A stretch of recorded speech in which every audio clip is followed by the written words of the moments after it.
చెప్పు అట్ట అనబాకు కానీ చెప్పు. ఇదే మంది లాస్ట్ వీడియో. ఫ్రెండ్స్, ఈరోజు నాకు కృపాకి విడాకులు. లవర్స్ డే రోజున ఈ లవర్స్ ఇడిపోతున్నారు. ఏడుస్తూ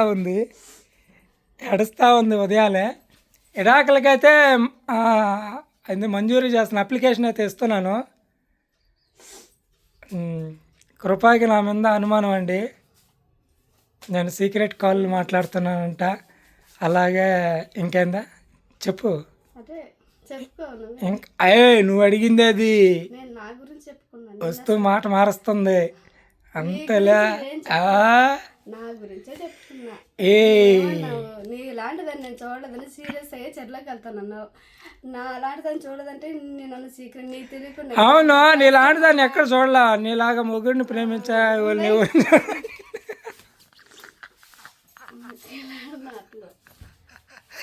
చెప్పు. ఏడగా పోవాలా? చెరులే కాదు, నువ్వు చెరులో బొమ్మంటుంటివి.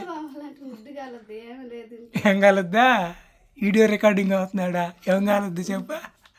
చూడండి కృప మాటలు ఎంత నాటు.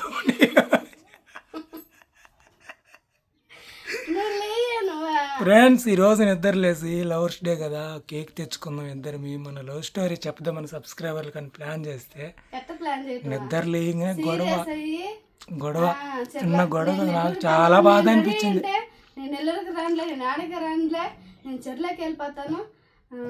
ఇంట్లో అసలు గొడవ ఆడొచ్చిందంటే ఇంట్లో బియ్యం లేవండి. స్టోర్లో బియ్యం ఇస్తారు. నేను మర్చిపోతా ఉన్నా, తెద్దాం అనుకుంటున్నా, మర్చిపోతున్నా. కానీ ఈరోజు ఫోన్ చేస్తే ఈరోజు ఉండం మేము, మధ్యాహ్నం నుంచి రాని అంటే సరే మధ్యాహ్నం నుంచి వెళ్దాంలే స్టోర్ కానీ నేను ఫిక్స్ అయినా. ఈలోపు మీ అమ్మోళ్ళ ఇంటికాడైనా లేదా మా అమ్మోళ్ళ ఇంటికాడైనా పిల్లకాయల చేత ఎవరో చేత పోయి ఒక బియ్యం కొంచెం తెప్పించి వండు, గంజి పోసుకునైనా మజ్జిగ పోసుకునైనా తినేసి చెరువుకి వెళ్ళిపోదాము. చెరువుకి వెళ్ళి మన బోన్లు చూసుకొని ఇంటికి వచ్చేద్దాం. ఇంటికి వచ్చిన తర్వాత మళ్ళీ నెల్లూరుకి వెళ్ళి తెప్పకు కావాల్సిన పనిముట్లు తెచ్చుకుందామని నేను ఆలోచిస్తున్నా. ఆలోచిస్తే నేను అడిగా, ఇప్పుడు టైం లేట్ అవుతుంటే కృప ఏం వండావు అని అడిగా. తనేమనింది దానికి? ఏమీ వండలేదు, ఒక్క దోశ ఉంది. టైం 12 అవుతుంది ఇప్పుడు. ఒక్క దోశ ఉంది. ఆ ఒక్క దోశ తిని చెర్లోకి వెళ్ళి వచ్చి మళ్ళా రెడీ అయ్యి నెల్లూరుకి వెళ్ళి అంటే అప్పుడు నేను అన్నా, అబ్బా నేను ఇలాంటి దానిని నేను ఎక్కడ చూడలన్నా. దానికి నేనేమన్నా అందుకన్నా అంటే తన మనసులో ఉన్నదంతా బయటకు ఎక్కేసిందండి. అంతే, తనే తిట్టింది, తనే వ్యవహారం చేసింది, తనే మాట్లాడింది, తనే ఏడిసింది.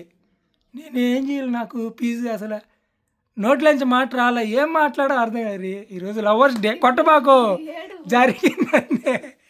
జరిగింది అదే కదా చెప్పు. కొట్టబాగా అసలు నేను ఏం చేశాను రా? నేను ఇలాంటి దాన్ని నేను ఎక్కడ చూడలేదు అన్నాను. అదొక్కటే నా నోట్లోంచి వచ్చింది.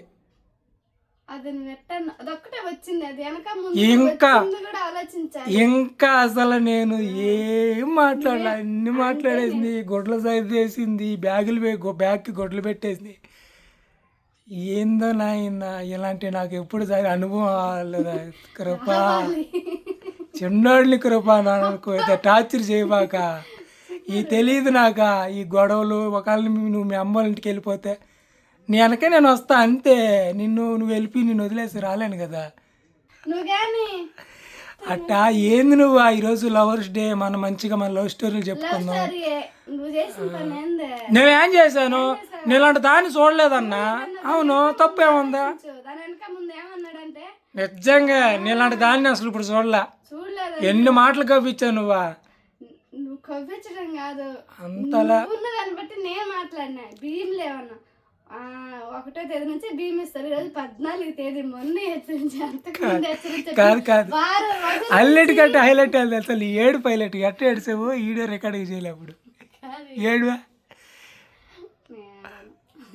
సారీ అండి ఈ వీడియో. కానీ జుట్టేసుకో పదం. ఇప్పుడు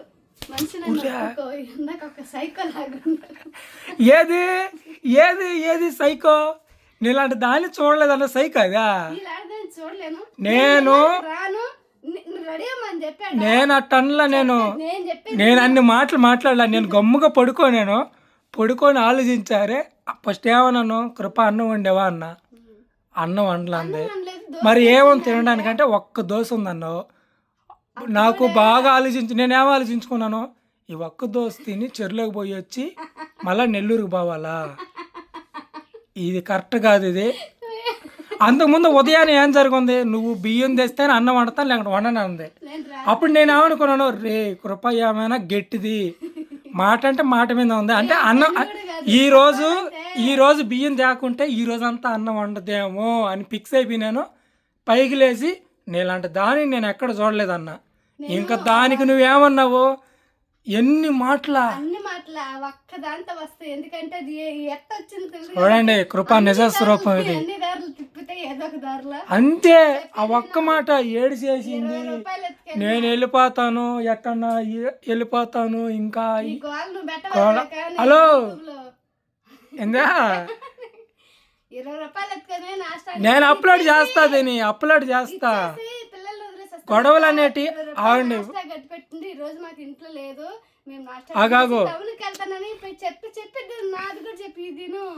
అవును పిల్లలు వదిలేసి ఆ దారిని వచ్చిన దోశ లేదమ్మా ఒక్కటే ఉందని. నువ్వు ఆగో చెప్పేది సీరియస్ గా, నేను సీరియస్ గా మాట్లాడుతున్నా. కొత్త జ్యూస్ తాగేసి తీసుకున్న వస్తువులు తీసుకునేసి అన్నం తినేసి వచ్చేద్దరు సాయంత్రం బియ్యం తెచ్చుడు వండుకున్న వాళ్ళు. ఈ రోజు మాత్రం ఇంట్లో నేను మంచోడిని కాబట్టి గొడవ కాకుండా ఆపా నేను. ఇది ఎంత పెద్ద గొడవ తెలుసా, నువ్వు స్టార్ట్ చేసింది. నీలాంటి దారిని ఎక్కడ చూడాలంటే ఇది గొడవ. ఇదా చూడలేదని నేను నెల్లూరుకు రాను, ఆగు దెయ్యం లాగున్నా ఇంటికి లేరు పూస్తానే చెప్పేది. నువ్వు నటించబాకు. అసలు గొడవలు చూడండి, ఇంట్లో చిన్న చిన్న గొడవలు ఎంత పెద్ద గొడవలకి దారి తీస్తాయో ఉదాహరణ నువ్వే. అంతే. నేనేమన్నా నీలాంటి దాన్ని ఎక్కడ చూడాలి. నువ్వేమన్నావు, సీక్రెట్ కాళ్ళు, ఇంకా వాళ్ళ ఇంటికి వెళ్ళి మాట్లాడేది ఎన్ని అన్నావా? ఎన్ని అన్నా చెప్పేది నువ్వు. ఫ్రెండ్స్ ఎన్ని రకాల గుడ్ల, ఎన్ని రకాల మాటల, అన్ని రకాలు వచ్చేసి ఇంకొకరు కానైతే ఏంది నువ్వు మాట్లాడేదాన్ని కర్ర తీసుకొని వచ్చి ఇంక నాది ఇంకా పెద్ద గొడవ. అది ఇంకా పెద్ద గొడవ అయిపోయి చుట్టుపక్కల వాళ్ళు వచ్చేసి పెద్ద మనుషులు వచ్చి అది ఒక పెద్ద పంచాయతీ పెట్టి ఎవరిది తప్పు ఏంటంటే తీరా ఆ వచ్చిన పెద్ద మనుషులు తెలియదు ఈ గొడవ ఎక్కడ స్టార్ట్ అయింది అనేది.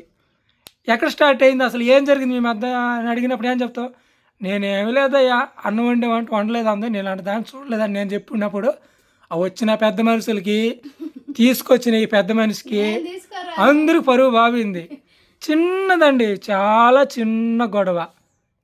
కాసేపు నాకు నవ్వు వస్తుంది. ఇంద్ర ఇట్ట మాట్లాడుతుంది ఈ అమ్మాయి. నిజంగా నేను అదే ఏం చేయాలి, అసలు ఎందుకు మొదలైంది గొడవ. ఆ మాట ఒక్క చిన్న మాటకే అంత పెద్ద గొడవ. నిజం కృప దిగులు పడిపోయినాను కాసేపు. ఏడు చేసిందంటే మాల గొడవ అయితే పర్వాలేదు, ఏడుపు ఎక్కిలు పెట్టి ఏడిచింది. నాకు బాధ వేసింది. రే లవర్స్ డే ఈరోజు అనుకుంది. ఈరోజు ఉదయానైనా గబగబా భోజనాలు చేసి చెరువుకి వెళ్ళి వచ్చి ఆ నెల్లూరు టౌన్కి వెళ్ళి ఒక కేక్ తెచ్చుకుని ఏదైనా పచ్చని పొలాల మధ్య ఆగి బైకులు ఆగి అక్కడే కొంచెం ఎంటర్టైన్మెంట్గా లవ్ స్టోరీ చేద్దాం అని ఆలోచించామండి. తాను మాత్రం సైకో మైండ్ ఉంది. నన్ను అంటుంది సైకో, నీది సైకో మైండ్. నా మైండ్ అది. నేను ఏం గెలిగాను ఆగో సరే నువ్వు అన్నమాట నన్ను ఆ టైంలో అన్నం వండలేదా, తెలుసు కదా బియ్యం లేవని అన్నం వండలేదా. సరే ఒక దోశ తెచ్చు, నేను తినను, నువ్వు తినాలనుకుంటే తినేసి పోయేటప్పుడు నిజం చెప్పు, నువ్వు తినలా? నేను అసలు తినలా. నిజం చెప్పు. పదం నాష్టా అంగటికి ఒకటే దోశ ఇద్దరికైనా డబ్బులు ఇచ్చే వచ్చా. నిజం చెప్పా, ప్రామిస్ గా చెప్పా. ప్రామిస్ గానే అసలు తినలా నువ్వు? నీళ్లు తాగిన నీ ముందే కూర్చొని తినొచ్చా దోశ నువ్వే? అది ఎత్తు కాకుండా తింటే కొంచెం ఆకలి అనేది తీరద్దు, తినేసి అట్లా కొట్లా చేసుకోవచ్చురా, నెల్లూరుకి వెళ్ళిపోవచ్చురా అని ఆలోచించా. నువ్వు దానికాడ ఆలోచించకుండా నేను నెల్లూరుకి రానులే, నేను ఇలాంటి దాన్ని చూడలేదు, నేను చెరువులోకి వెళ్ళిపోతున్నా, నేను ఏం చేశాను నేను మొత్తం అన్నీ చేసుకుంటా అంటేనే లే చిన్న గొడవలు భార్యాభర్త మధ్య జరిగే చిన్న గొడవలే పెద్ద రాధాంతం అయిపోతాయి. అవునే కదా? అందుకు ఉదాహరణ నువ్వే. ఉదాహరణ ఫస్ట్ నువ్వు. చిన్న గొడవలు ఆ చిన్నప్పుడు సపోజ్ చెప్తా, నువ్వు ఏడుస్తూ ఉంటావు, నేను బయట కూర్చో ఉంటాను, ఎవరైనా వస్తారు, అప్పుడు ఏమనుకుంటారు, నేను నేను ఏదో చేశాను, కొట్టేశాను, గందరగోళం అనరాని మాటలు అనేసాను అనేసి వాళ్ళు ఏమనుకుంటే చెడ్డగా అనుకొని ఊరంతా చెప్తారు, లేదా మీ అమ్మోళ్ళకి చెప్తారు. సపోజ్ మీ అమ్మకి చెప్తారు పోయి, ఈ విధంగా మీ కూతురు ఏడుస్తూ ఉందమ్మా, ఏం జరిగింది ఏంది అంటారు. వాళ్ళు ఎంత గాబరా పడతారా, ఏం జరిగి ఏం చేశాడు అని నన్ను బ్యాడ్గా అనుకుంటారు, నా కూతురిని కొట్టేస్తారు, ఏది చేస్తారని వస్తారు మాట్లాడుతుంటారు. ఇక్కడ అసలు జరిగిన విషయం వాళ్ళకి కూడా తెలియదు కదా, ఏం జరిగింది అనేది. ఒకవేళ నువ్వు అన్న మాటలకి, నువ్వు చేసిన ప్రవర్తనకి నీలాగా ఆలోచించే వాళ్ళు ఉంటారు కదా, నీలాగా ఆలోచించేవాళ్ళు. ఇప్పుడు నువ్వు ఎట్ట ఆలోచించి ఎంత రాధాంతం చేసావో అలాగే నీలాగే మగ మనిషి కూడా ఆలోచిస్తే ఎంత కూడా అవుద్ది. ఇది అసలు గొడవే లేదు, ఆలోచిస్తే అసలు గొడవే లేదు. అంతేలే మగ మనిషి ఆలోచిస్తే అసలు గొడవే లేదు. అంతేలే, నేను ఆలోచించాను కాబట్టి గొడవ లేదు. అసలు పూర్తిగా నీలాగా ఆలోచన లేకుండా నువ్వు అన్నావు కదా, నేనేమన్నాను, మీ అమ్మోళ్ళ ఇంటికి వెళ్తానంటే కాదు, నేను పావాసం దగ్గరికి ఎక్కడికి పోతావు, ఎక్కడికి పోతావు, దాని మాటకి అర్థమైంది. ఎక్కడికి వెళ్తావు చెప్పు, ఎక్కడికి వెళ్తావు చెప్పు, దాన్ని చెప్పు ఎక్కడికి వెళ్తావు, తెలియని చోటుకి వెళ్తా. అంతలా చెప్పు ఎక్కడికి వెళ్తావు. అంతే చేసేది. అత్త కాదు, అక్కడ కాదు నువ్వు అనేది. నువ్వేమన్నావు ఏరేలాగా అంటే పల్లెటూరులో అనకూడదు ఇది. అంటే ఆ గొడవలు పడినప్పుడు అంటారు, ఏమంటే క్రిమినల్ మైండ్ వచ్చేస్తుంది, అది చేసుకోవాలి, ఇది చేసుకోవాలి, అటు చేసుకోవాలి. అసలు ఆ పని పెట్టుకోను, ఎక్కడికైనా వెళ్ళి నాకు వచ్చిన పని చేసుకుని బతుకుతాను. అంటే ఆధారపడను, వీళ్ళ మీద ఆధారపడను. అట్టయితే పోయి బతుకుపో, వెళ్ళిపోయి బతుకుపో అట్ట అల్లలు కూడా తీసుకోపోతా. నా వల్లే కదా నువ్వు వెళ్ళిపోతే, మళ్ళీ నన్ను నువ్వు వేసి తీసుకెళ్ళిపోతే. జీవితాన్ని అనుభవించి చూపిస్తా. ఇదండి, చిన్న చిన్న గొడవలు వస్తాయి ఫ్యామిలీల మధ్య, ఎవరైనా ఒకరు అర్థం చేసుకోవాలి. మరీ పరిస్థితులు చేదారిపోయినప్పుడు ఒకరు ముఖం సాటేసి పక్కకి వెళ్ళిపోవాలన్నమాట. అప్పుడు అనగద్ది గొడవ. నిజం కృప, ఈరోజు నిద్రలేసి నా మైండ్ అంతా పాడు చేసావు నువ్వు. పాడు చేసుకుందే నువ్వు, నేను కాదు. సరే అయితే ఇప్పుడు పంప, రెడీ పదం. ఎదుగు దోశ తిను. ఆ దోశ కాడ నేను నిజంగా 20 రూపాయలు అంటే జనం ఎక్కువ ఉన్నారాడ, నాకు లేట్ అయిపోతుందా. ఇప్పుడు ఏందైతే మన లవ్ స్టోరీ చెప్తావా చెప్పవా? ఎలాంటి దగ్గర లవ్ స్టోరీ అప్పుడు కూడా స్టార్ట్ అయింది, చెప్దాం. ఏం కృప, నిన్ను మన పెళ్ళైన కాడి నుంచి ఏ రోజున బాధ పెట్టానా? బాధ పెట్టేది కాదు, ఇట్లాంటివి పడతా ఉంటాయి. పెళ్ళి ఎన్ని సంవత్సరాలు అవుతుంది? 10 సంవత్సరాలు అవుతుంది. 11. మరి ఏ రోజున బాధ పెట్టానా? ఇంకోటండి, ఎందుకైతే అట్ట ఏడుస్తావా? ఏడుస్తాడు నువ్వు అడిగే మాటలకు. ఏది నీలాంటి దాన్ని ఎక్కడ చూడలేదని. నాకు ఏం తప్పుగా అనిపించింది. అవును, మంచిది, నీలాంటి మంచి అమ్మాయిని ఎక్కడ చూడలేదు నేను. పట్టుదల కూడా ఒకటి, పట్టుదల తెలుసు నీక. నువ్వు బియ్యం తేవాలి, నేను అన్నం వండాలంటే ఆ మగ మనిషికి కూడా పని అంటే అది ఉంటుందా అంటే, అరే నా భార్య చాలా గట్టిదిరా, చాలా స్ట్రాంగ్, మాట మీద ఉంటుంది అనిపిస్తుంది అనమాట. నువ్వు ఏడిస్తే తర్వాత డైలాగ్ ఎండలా, నువ్వు నీలాంటి దాన్ని నేను ఎక్కడ చూడలా అన్నా, ఆ తర్వాత డైలాగ్ ఎండలా. కానీ ఈ లోపు గందరగోళం చేసావు. ఏమన్నాను చెప్పు. తర్వాత ఇంక రాలా డైలాగు, మొత్తం నువ్వు ఈ డైలాగులే వచ్చింది. ఏడబాకులే, మళ్ళీ ఇప్పుడు ఎందుకు ఏడస్తలేవా చెప్పు. సరే బాయ్.